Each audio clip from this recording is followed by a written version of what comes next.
اچھا تھوڑا سا ہمیں ذکر کریں آپ کی گرفتاری کیسے ہوئی تھی، عدالت کیسے لگی تھی، اور ایک جج صاحب تھے جنہوں نے شیخ رشید صاحب کی پھر کیمپین بھی چلائی تھی، اس کے بارے میں تھوڑا سا میں بات تھوڑا کریں سا جو میری انفارمیشن سر، مجھے 2 مہینے پہلے جج صاحب نے کہا، اسی جج نے جس میں مجھے سزا دی، کہ بھائی صاحب آپ جا کے الیکشن لڑیں، 2 اگست ڈیٹ ڈال دی گئی۔ اب دیکھیں 2 اگست ڈیٹ، اچھا پہلی بات یہ ہے کہ میں 21 جولائی 2012 سے لے کے 21 جولائی 2018 جب مجھے سزا ہوتی ہے، ایک بات ذہن میں رکھنے والی ہے کہ نہ میں کسی انکوائری سے بھاگا، نہ میں کسی عدالت سے بھاگا، نہ میں نے زندگی میں کوئی میڈیکل سرٹیفکیٹ پیش کیا۔ میں ہر پیشی پہ پیش ہوتا تھا کہ شاید میری جان چھوٹ جائے، شاید میری جان چھوٹ جائے، انر سیٹسفائی تھا، لیکن وہ ان کے پاس ایویڈنس نہیں ہوتے تھے، وہ اس کو آگے لے جاتے تھے۔ پھر مجھے جو ایک بہت ہی قریبی ذرائع سے معلوم ہوا کہ جسٹس آصف سعید کھوسہ صاحب تھے، انہوں نے، کیونکہ یہ جج صاحب لگوائے تھے اکرم پتافی صاحب، تو ان کو انہوں نے بلایا اسپیشلی، اور اپنے گھر پہ جو انفارمیشن ہے میرے پاس، تو گھر پہ بلا کے، تو اسی وقت پھر انہوں نے کہا کہ چیف جسٹس صاحب جو ہیں وہ حنیف عباسی کو الیکشن میں دیکھنا نہیں چاہتے، ساکم نثار صاحب۔ تو کہتے ہیں، راوی کہتا ہے کہ جب یہ گفتگو ہو رہی تھی تو اوپر سے ساکم نثار صاحب بھی آ گئے اسی جگہ کے اوپر۔ ٹھیک ہے، یہ پلاننگ وہاں پہ ہو گئی، سارے کچھ ہو گئی۔ اب فوجداری مقدمے میں یہ بات ہوتی ہے، ہمارا صاحب ذہن میں رکھیں کہ میرے اور آپ کے درمیان اگر خدا نہ خواصہ فوجداری مقدمہ ہے، تو یہ جو بلال عباسی صاحب ہیں یہ عدالت نہیں جا سکتے، صحیح، یا آپ عدالت جائیں گے یا میں جاؤں گا۔ ٹھیک۔ دیوانی میں یہ ہے کہ آپ کے اور میرے درمیان مقدمہ ہے تو 100 بندہ اور جا سکتا ہے، سر میرا خسرہ بھی ملتا ہے، میرا خسرہ بھی ملتا ہے، میری پھوپھی کا خسرہ بھی ملتا ہے، تو 100 بندے مقدمہ والے ہو سکتے ہیں۔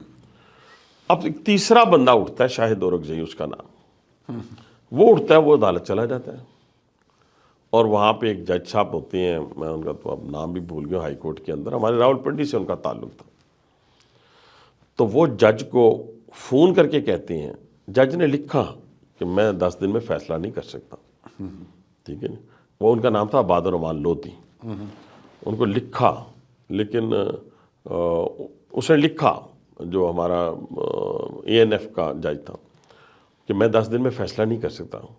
اس نے فون کر کے اس کو کہا کہ نہیں، یہ فیصلہ آپ نے ہر صورت 10 دن میں کرنا ہے، اور دوبارہ خط نہ لکھیے گا۔ اب میں صبح کو عدالت میں جاتا تھا، شام کو میں کمپین کرتا تھا، تو میرے ذہن میں یہ تھا کہ مجھے سزا ہو جائے گی، کیونکہ یہ میرے اتنے ہمدرد تو نہیں ہے کہ میری ڈیٹ 2 اگست ہے، تو 11 جولائی کو ڈیٹ لا کے کہہ رہے ہیں کہ 10 دن میں فیصلہ کریں، تو یہ میرے حق میں آنے والا فیصلہ تو نہیں ہے کہ الیکشن سے پہلے مجھے چھوڑ۔ ہاں، مجھے کئی لوگوں نے پہلے بھی کہا تھا کہ آپ کو سزائے موت یا عمر قید ہو جائے گی، تو میں کہتا تھا کہ 25 جولائی کے بعد سزائے موت بھی ہو جائے، عمر قید بھی ہو جائے، مجھے الیکشن تو لڑنے دینا، تو میں یقین ہی نہیں کرتا تھا۔ جب وہ بندہ عدالت میں گیا تو پھر مجھے یقین آنا شروع ہو گیا۔ بہرحال مختصر یہ جی کہ وہ جس آخری دن جب 21 جولائی کو فیصلہ سنانا تھا تو میں گھر سے نکلا تو میں نے اپنا موبائل چھوڑ دیے، میں نے اپنا والیٹ چھوڑ دیا، تو میری مسز کہنے لگی آپ تو ابھی ہمت ہار گئے ہیں۔ میں کہا ہمت نہیں ہارا، میں اپنے آپ کو تیار کر رہا ہوں، اس لیے کہ انہوں نے مجھے سزا دینی ہے۔ اچھا میرے ذہن میں تھا یہ 2-3 سال سزا دیں گے، کہیں گے اس کے پیپر ٹھیک نہیں تھے، کاغذ ٹھیک نہیں تھے، اب کوئی جھوٹا سمگلر بھی نہیں تھا، کوئی جھوٹی 9C بھی نہیں تھی، کوئی ریکوری بھی نہیں تھی جھوٹی جو ڈالتے ہوتے، یہ ساری چیزیں نہیں تھیں، تو میں نے کہا مجھے کیسے سزا ہو سکتی ہے؟ زیادہ سے زیادہ یہی کہیں گے سیکشن 16 کے تحت اس کے پیپر ٹھیک نہیں تھے، اس کو اندر کر دو، الیکشن گزارنا تھا، کیونکہ شیخ رشید صاحب جو تھے وہ باضد تھے کہ جب تک یہ اندر نہیں جائے گا اس وقت تک میں الیکشن نہیں لڑوں گا، یہ ڈیمانڈ پہ کیا گیا نا۔ پھر آپ نے دیکھا ہوگا کہ اس وقت کا چیف جسٹس جو ہے اس کے کھنڈر ہاسپٹل میں چلا جاتا ہے، لیکن ہمارے راولپنڈی انسٹیٹیوٹ آف یورولوجی کی ریکروٹمنٹ کو جو اخبار میں آتا ہے ایڈ، اب الیکشن شیڈول بھی نہیں آتا، اس کو وہ رکوا دیتا ہے۔ ٹھیک، یہ فرق دیکھیں نا، بہت بڑا فرق تھا۔ بہرحال سر ہوا اس طرح کہ میں جب چلا گیا وہاں آہستہ آہستہ لوگ بھی اکٹھے ہونا شروع ہو گئے، اچھا جی آپ 11 بجے فیصلہ سنائیں گے، جی صبح 8 بجے کہا گیا، 11 بجے ہم پھر اندر آئے، انہوں نے کہا 3 بجے سنائیں گے، پھر انہوں نے 6 بجے سنائیں گے، 6:30 بجے سنائیں گے، کرتے کرتے رات کے 11:30 ہو گئے سر۔ اب میرے ساتھ 8 لوگ اور تھے اس مقدمے میں۔ عمار صاحب آپ یقین مانیں کہ میں دعا کرتا تھا کہ ایک مشین آپریٹر تھا، ایک چوکیدار تھا، ایک پروڈکشن مینیجر تھا، ایک QC مینیجر تھا، ایک فیکٹری مینیجر تھا، ایک مارکیٹنگ مینیجر تھا. اب چھوٹے چھوٹے بیچارے سیلری پیڈ لوگ تھے. میں سارا دن دعا کرتا رہا، یا اللہ ان کو تو چھوڑ دو، چلے میرے لیے مجبوری ہے، کوئی مسئلہ ہے، اللہ کے ہاں تو کوئی مجبوری نہیں ہو سکتی، لیکن ان کو چھوڑ دو. رات 11:30 بجے انہوں نے 7-8 نام لینے شروع کیے تو مجھے سیٹسفیکشن ہوئی. میں نے کہا یہ تو گئے، اب سزا مجھے ہونی ہے، لیکن مجھے 2 سے 3 سال سے زیادہ سزا ہو نہیں سکتی.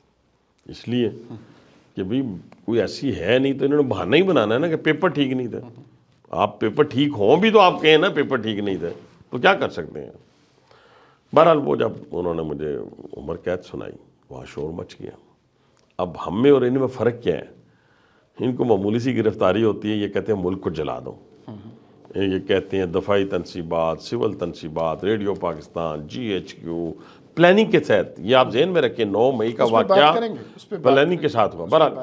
بہرحال میں نے وہاں لوگوں کو بڑی تسلی دی، اپنی فیملی کے لوگوں کو. 3 اٹیمپٹ کیے انہوں نے مجھے نکالنے کے، نہیں نکال سکے. رش بہت تھا، لوگ دھاڑے مار کے رو رہے تھے. 6 فٹ کا بھی میرا سپورٹر جو تھا وہ بھی دھاڑے مار کے، خواتین بھی مرد بھی. میں نے پھر ایک بینچ پہ کھڑا ہو گیا. میں نے SSP کو کہا میں نے اس کے اوپر کھڑے ہونا ہے. اس نے کہا جی کیوں؟ میں نے کہا میں راستہ بنانا چاہتا ہوں.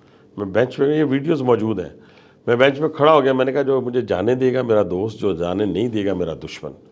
اس میں میرا جو فلسفہ تھا وہ یہ تھا کہ دیکھیں میں نے کیا تو کچھ نہیں، جب بھی کوئی جوڈیشری، ہائر جوڈیشری سنے گی تو وہ مجھے چھوڑ دے گی، تو میں یہاں پہ خون خرابہ کیوں کرواؤں. ٹھیک ہے جی. تو میں نے اس میں یہ کہا کہ مجھے اپنا آپ جانے دیں تاکہ میں اسی نظام کے تحت ریلیف حاصل کر سکوں. جس نظام نے مجھے برطانیہ کے نظام نے آ کے ریلیف نہیں دینا تھا، مجھے امریکن نظام نے آ کے، تو نہ میں اپنے لیے نظام چینج کر سکتا تھا، لیکن مجھے پتا تھا اسی نظام میں مجھے ریلیف مل جائے گا. آج نہیں، سال بعد، 2 سال بعد، 3 سال بعد.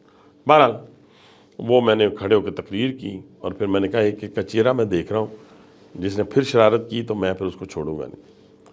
بس اللہ کا کرم ہوا، انہوں نے مجھے راستہ دیا.